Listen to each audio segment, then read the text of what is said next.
পররাষ্ট্রমন্ত্রী ও সিলেট ১ আসনে আওয়ামী লীগ মনোনীত সংসদ সদস্য পদপ্রার্থী ডক্টর এ.কে আব্দুল মোমেন বলেছেন, সারা দেশে নির্বাচনী উৎসব শুরু হয়েছে। মানুষ শান্তি ও উন্নয়ন চায়, আর শেখ হাসিনা সরকার শান্তি ও উন্নয়নের ধারা অব্যাহত রাখতে চান। বুধবার ২৯ নভেম্বর দুপুরে সিলেটের জেলা প্রশাসক ও দ্বাদশ জাতীয় সংসদ নির্বাচনের রিটার্নিং অফিসার শেখ রাসেল হাসানের কার্যালয়ে নিজের মনোনয়নপত্র জমা দেওয়ার আগে সংবাদ মাধ্যম কর্মীদের সঙ্গে আলাপকালে মন্ত্রী কথা বলেন। এ সময় তিনি আরও বলেন, উন্নয়ন, শান্তি ও স্থিতিশীলতা অব্যাহত রাখতে মানুষ উৎসবমুখর পরিবেশে পরিবার পরিজন নিয়ে ভোট কেন্দ্রে যাবেন এবং নৌকায় ভোট দেবেন। নিজের জয়ের ব্যাপারে আশাবাদ ব্যক্ত করে পররাষ্ট্রমন্ত্রী বলেন, আমি প্রচুর উন্নয়ন প্রকল্প বাস্তবায়ন করেছি, আরও অনেক কিছু করার আছে।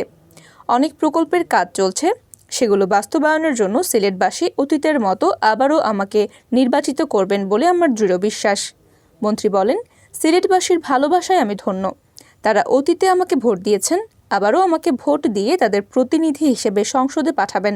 সিলেট বিভাগ জুড়ে নৌকার অগ্রযাত্রা অব্যাহত থাকবে, নৌকাই জয়ী হবে। 12 বছরের রিপ্লেসমেন্ট গ্যারান্টি নিয়ে তানভীর মেটালি প্রথম বাংলাদেশে।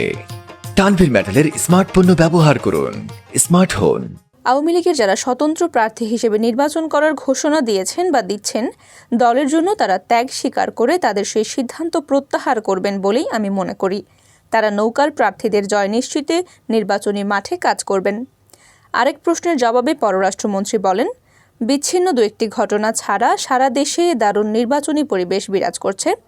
কোথাও কোনো সমস্যা নেই। যারা নির্বাচন বয়কটের সিদ্ধান্ত ঘোষণা করেছেন তাদের প্রতি আমার আহ্বান, সিদ্ধান্ত পরিবর্তন করে নির্বাচনে আসুন।